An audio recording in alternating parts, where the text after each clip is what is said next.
Happy holidays, y'all. Happy holidays! Hey, happy holidays! Happy holidays!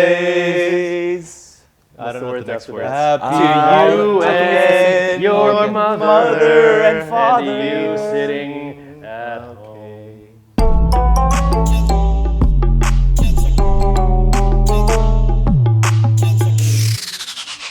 Welcome to Kinjaz Combos. Brought to you by Kinjabang Noodles. 100% plant-based, air-dried, never fried noodles with no preservatives. Available now on Amazon Prime and KinjabangNoodles.com. Chef's kiss. Can you actually believe, to even say happy holidays means that we're actually at the end of the year already? Yeah, like, that was just like, this was the fastest, longest year ever. Yes. Fastest, period. longest. Right? This is one thing that I really want to talk about, because this year went by so fast and so much happened that I personally feel like I never got a chance to process what it meant to close the Kinjaz Dojo in Monterey Park. Like literally, it happened and we had to like put out all these other fires, and the best analogy I can give to people is that like, obviously it sucks to lose it, but like you're gonna amputate your leg if you want to save your body. But the crazy thing is, now that we're at the end of the year, I'm like, the body is stable, but I miss the leg. You know what I'm saying? The leg was nice. The leg was nice. Like the freaking Kinjaz Dojo, like that was a place that like was the most grassroots community thing that we ever probably participated in. Let's take a second to recount that story. I know Mike does the best at recounting this story, like how Kinjaz Dojo in Monterey Park got started. Okay, 2010, fast forward, and we're living at Bangoria in 2014. Bangoria, straight up, was where me, Anthony, Jason Bueno, and Rob Maroka, and Sean Shea, we all lived. In Monterey Park, and we had this place. He was on the couch for a little bit. He was on the couch for a little bit. Yeah. A couple other people were on the couch. Yeah, he was on the couch. All the homies, that was like the kick it spot. We had mirrors up there. And that was basically the first Kinjaz headquarters in 2014 when we decided to go full force with it. And you can actually see it in the beginning of the A Taste of Things to Come video, which is our very first, yes, I said Taste of Things to Come. If you know us, that's the proper pronunciation. What video is that? Yeah, it's true. Totally Taste of Things to Come is it's the first video we did.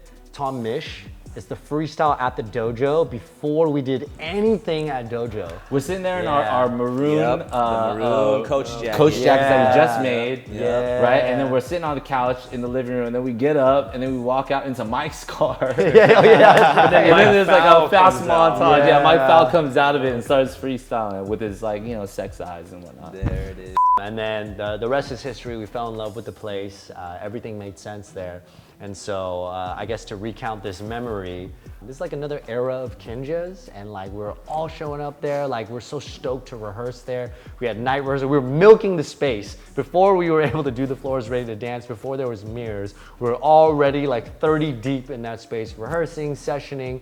And I feel like that video, if you watch it now, I'm sure Chad's gonna throw in some sort of clips in there, maybe not, maybe yes. But you'll see, like, we're literally just freestyling through the space, and it's truly just a really raw representation of what that space was before all of this, before all of Dojo. That was the beginning. And when you hear that song, like, I know all of us kind of get the vibes when you listen to that. It's a Tom Mish track, it's a beautiful song.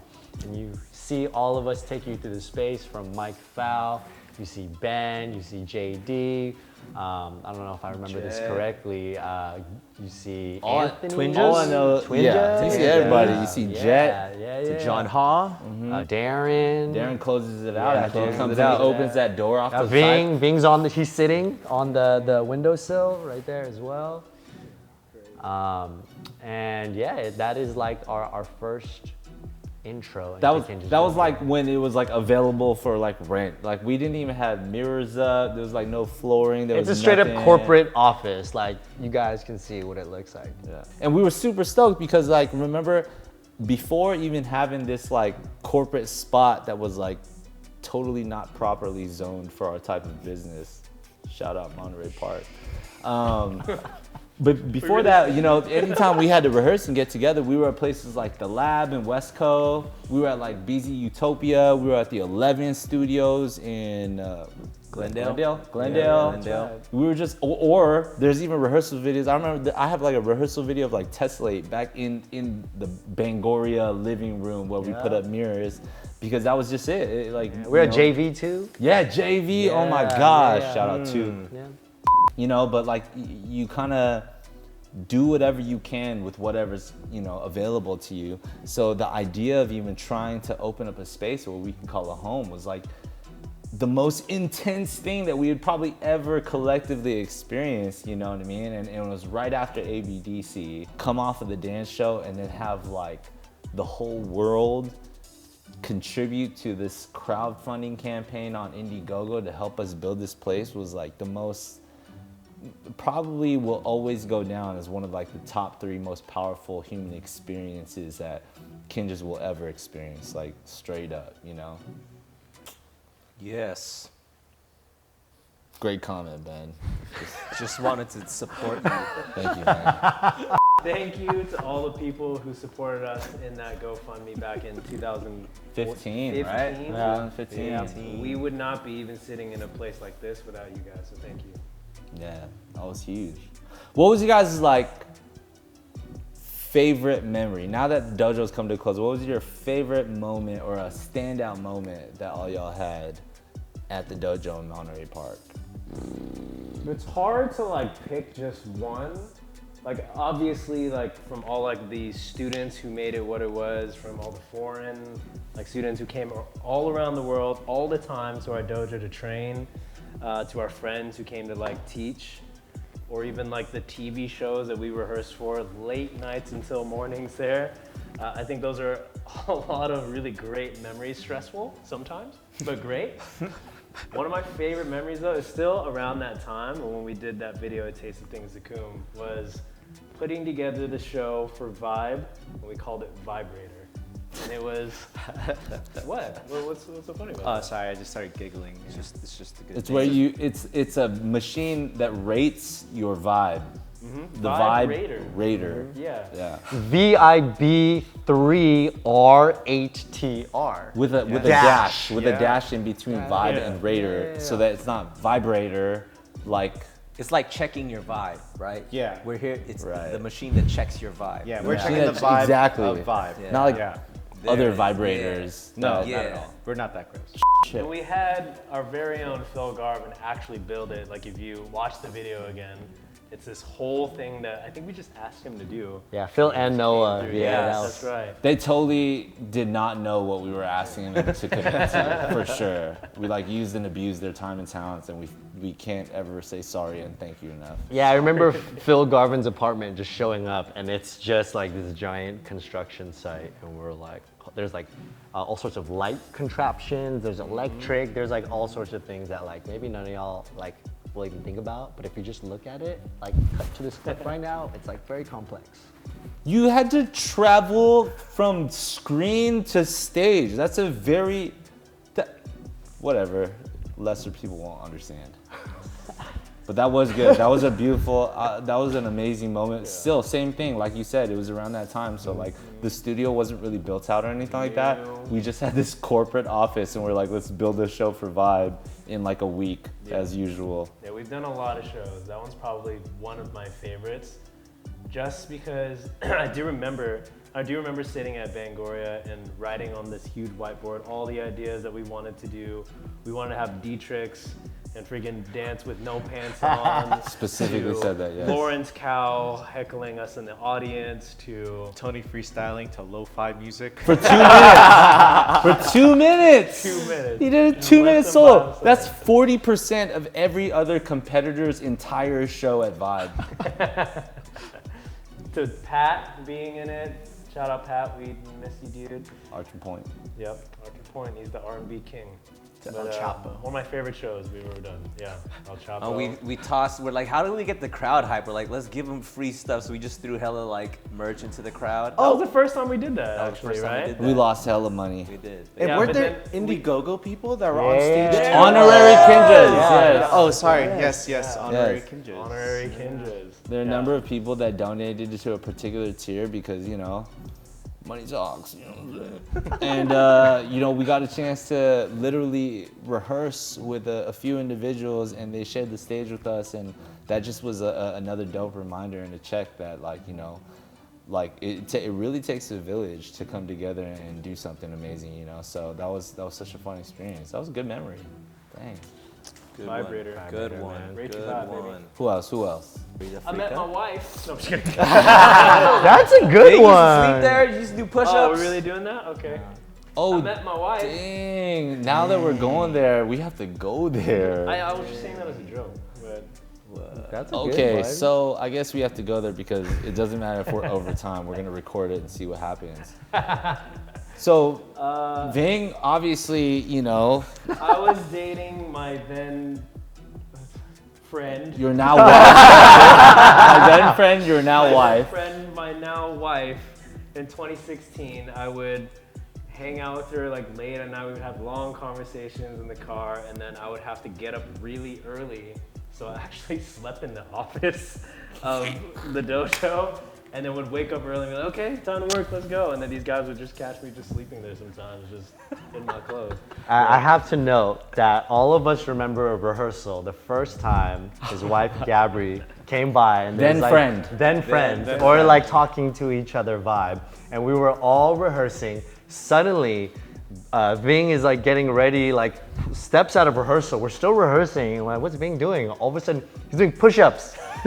He's doing push-ups. You got a straight on cologne, okay? You got funk on you. You can't, you know, be like, hey. This with all your, fool, like, your hits, man. this fool who always shows up on San Diego time, it was just like 2 hours late to rehearsal. Last 2 days ago, doesn't even be like, hey, my bad, I'm late. It just shows up and be like, all right, what we got to do? But always delivers so nobody says shit, right?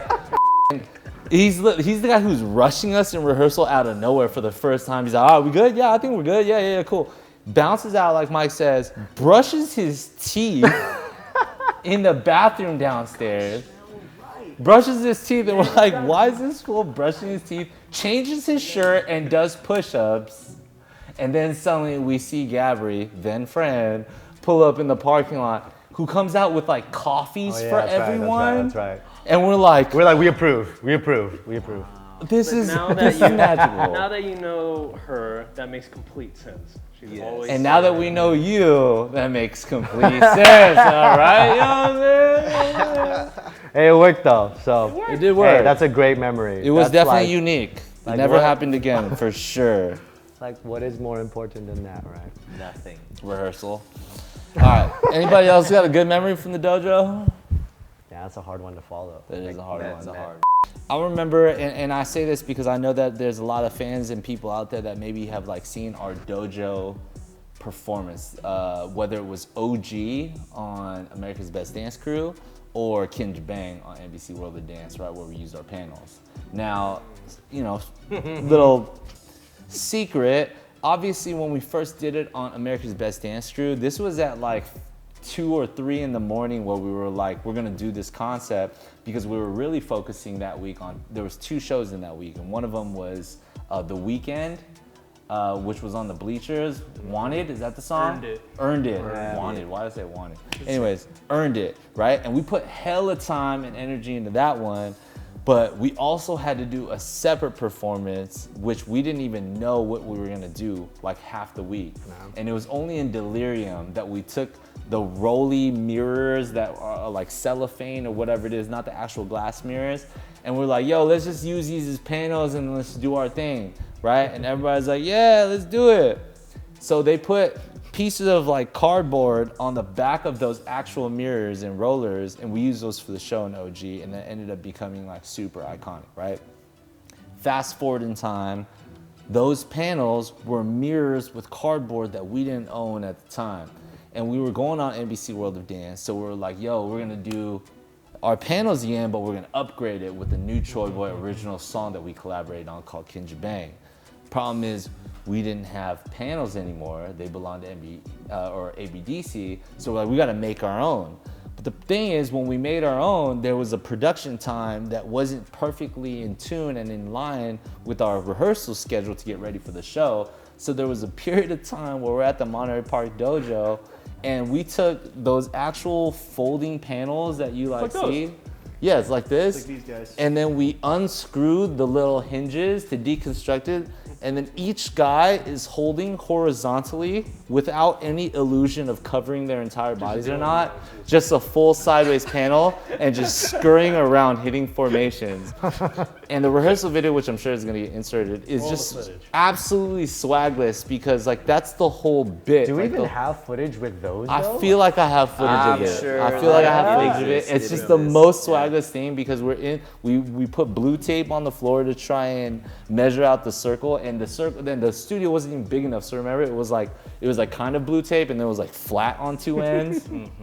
And then we're walking around holding this deconstructed panel, trying to pretend like the illusions that we were creating actually made sense. And I just remember thinking the most stressful, serious thoughts, but at the same time, thinking we looked super stupid. But I'll never shake that because that's the dojo. Like that's like the dojo in the dojo for the dojo. You know what I'm saying?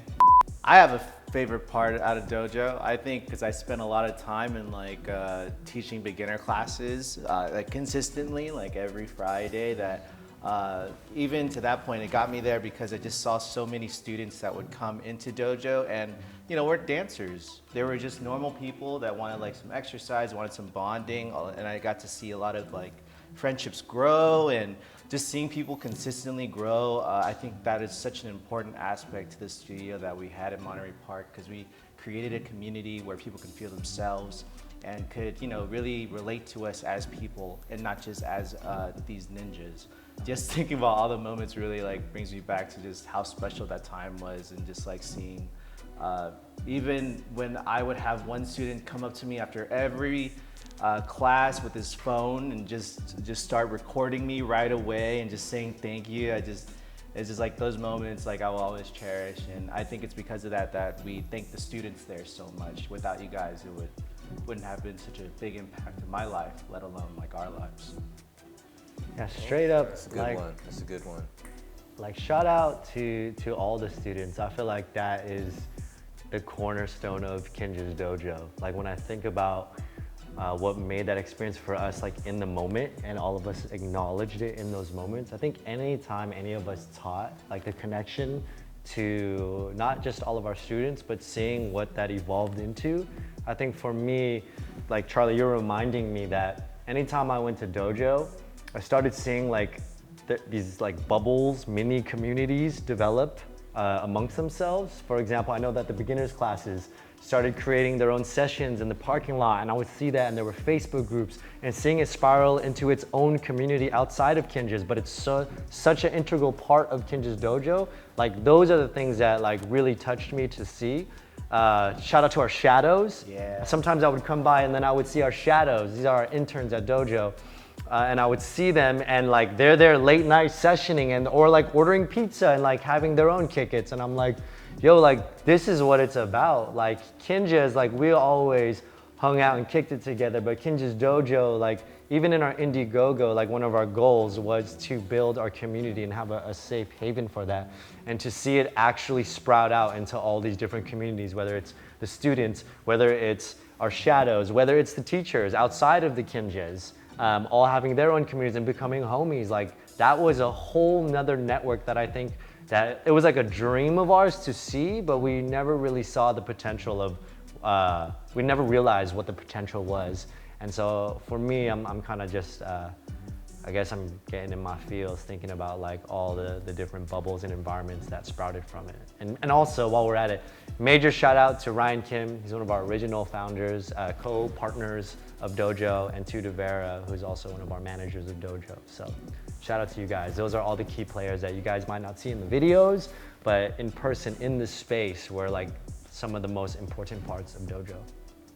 And also a big shout out even to Sino Stage, our partners from overseas that were able to, you know, come in and really take the baby that was Kinjaz Dojo for us and kind of come in and be a co-parent, you know what I mean? And really elevate this entire game. We were able to open up studios all over in China. We were able to open up our first one in Chengdu. We opened up another one in Beijing, and then we opened up our first Kinjaz complex in Shanghai, you know, and all of this was year after year until we finally came to this place right here in the Arts District in downtown Los Angeles, where we opened up our Kinjaz complex, which is always, it's always been a dream, you know what I mean? And I think, you know, it's just important for us to even take this time to reflect, because as much as it's been a dream to always kind of go up, there are moments where, you know, without, you know, any precedence, like, you know, we lost the dojo this year in Monterey Park, and that was something that was out of our control, but, you know, we accept fate and destiny, and we understand, you know, that life has ups and downs, and it's not always about going up, but it's about enduring the moments that are hardest, you know? It wasn't up to us to have a pandemic. It wasn't up to us to, you know, be put into a situation where like gyms and studios like us couldn't function and we lost everything that gave us, you know, either our income or our stability, but it is up to us to rise above it. And I guess if there's anything that we can mention to anybody out there who's been able to follow us through the journey, you know, beyond just the gratitude and the thanks and the support that y'all give, you know, it's just important to be able to reflect on even like the tough times and just know that stuff's gonna get tough, but the only way to get through it is if you have support. And I think we sit here in reflection knowing that like we wouldn't have been able to get through it without the support of all y'all and without just having each other. There's gonna be times where we celebrate our successes, and there's gonna be times where we're gonna have to shoulder each other's stresses. So the Kinjaz Dojo was always a magical and amazing and important place in our journey, and it will never be forgotten, even though it's no longer here. But, you know, just want to say to all y'all that are here right now, like, I'm just glad that we had to go through that together, because I don't think I could have done that alone, you know what I mean? So thank you guys from the bottom of our hearts for sticking through with the journey. Hopefully we can continue to get your support from here on in. And just remember, this episode was brought to you by Kinjabang Noodles, 100% plant-based, air-dried, never fried, with no preservatives. Available now on Amazon Prime and KinjabangNoodles.com. Merry Christmas. Happy holidays. Happy holidays. Happy holidays. Merry bells You keep guys said it ringing. twice.